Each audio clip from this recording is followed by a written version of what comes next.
Halil! Halil! Nereye götürüyorsunuz beni? Halil! Hanımefendi lütfen sakin olun. Sadece adliyede ifadesi alınacak. Hadi çocuklar. Halil! Halil! Halil! Nereye götürüyorsunuz kocama? Halil! Canan teyzem ne olur yapma böyle. Ne olur. Anne. Tamam.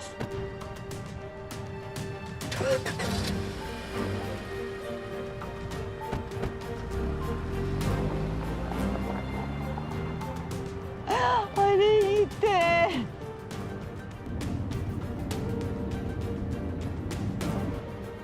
Yalnız ben bu Gonca'yı öldürürüm. Yazık değil mi ya bu kadına? Yazık değil mi Halil amcaya?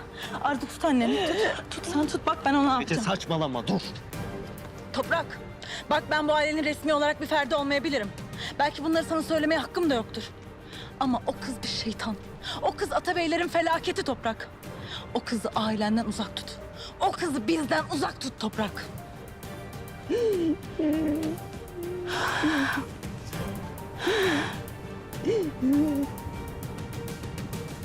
Mehmet Akyaz'ın bütün yakınlarından ve tanıdıklarından alınan ifadelerin hepsi aynı doğrultuda. Şahısı defalarca ölümle tehdit etmişsiniz. Sayın savcım yani kendisiyle eskiden kalma çok böyle küçük bir husumetimiz vardı. Tabii ben de o öfkeyle biraz ileri geri konuşmuş olabilirim yani. Halil Bey, sizi Mehmet Bey ile birlikte gören son kişi Adnan Fuat Demirci. İfadesinde şiddetli bir kavgaya tutuştuğunuzu, Mehmet Akyaz'ın bu kavgadan sonra sırra kadem bastığını belirtmiş. Efendim bu Adnan Fuat Demirci'nin benimle bir alıp veremediği var ama bu nedir ben gerçekten anlamış değilim.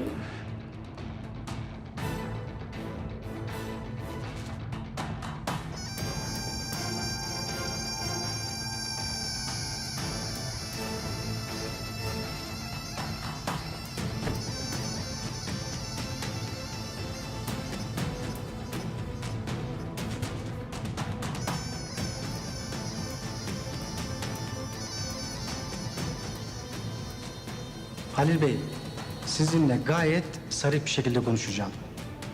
Ben bu soruşturmayı kapatmayacağım. Tahkikat devam edecek. Biz bulabildiğimiz, ulaşabildiğimiz herkesle konuşacağız.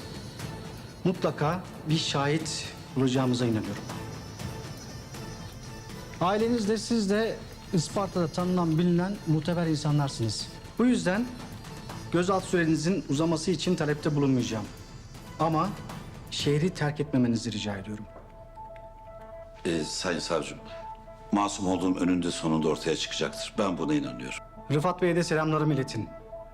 Kendisini de sorguya alacağız. İletmez olur muyum? İletirim tabii. İletirim. Sağ olun Sayın savcım.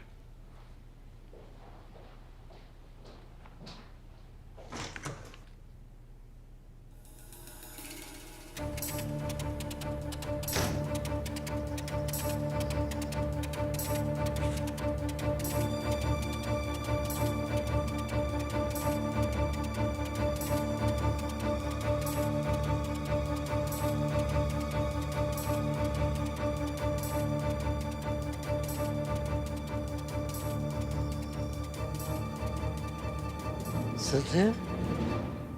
Oğlum sen sabahtan beri halın hal değildir. Ha? Nedir böyle gama baş gibi düşünüp durursun? Ben çok kötü. Çok kötü şeyler hatırlıyorum. Anlamadım, ne dedin? Neyi hatırlıyorsun Sırrı? Yani o gece oradaydım. Her şeyi gördüm. Neyi gördün Sırrı? Halil'i gördüm ben. Rıfat Ağa'yı gördüm. Sonra sana bir kötülükleri dokunacak diye. Çok korktum. Çok korktum. Sustum. Sustum, söyleyemedim. Mehmet kardeş gittikten sonra korktum. Söyleyemedim sana. Sildim hatıratımdan. Sana da zarar verecekler diye sildim. Sonra cennet. Cennete bir melanetlere dokunacak diye çok korktum. Hiç konuşmadım. Sen nasıl? Sen nasıl konuşmazsın? Sen nasıl konuşmazsın? Bunca yıldır nasıl konuşmazsın sen? Onca insan ararken, onca insan Mehmet ararken sen sustun mu lan? Sen sustun mu lan? Sen nasıl susarsın? Şimdi gideceksin. Doğruca gideceksin. Toprağın yanına gideceksin. Bir bir söyleyeceksin. Baban gördüm diyeceksin. Dedeni gördüm diyeceksin. Onlar ettiler diyeceksin. Hepsini diyeceksin. Kalk git buradan. Haklıyım. Hakkım sana helal falan değil. Defol git. Git hadi. Git hadi. Nasıl susarsın lan? Oy. Gencecikti. Lakin gencecikti ulan. Korkmuştu. Susmuş mu? Gencecik ulan. Koskoca Mehmet'im lan. Koskoca Mehmet lan. Konuş lan. Konuş.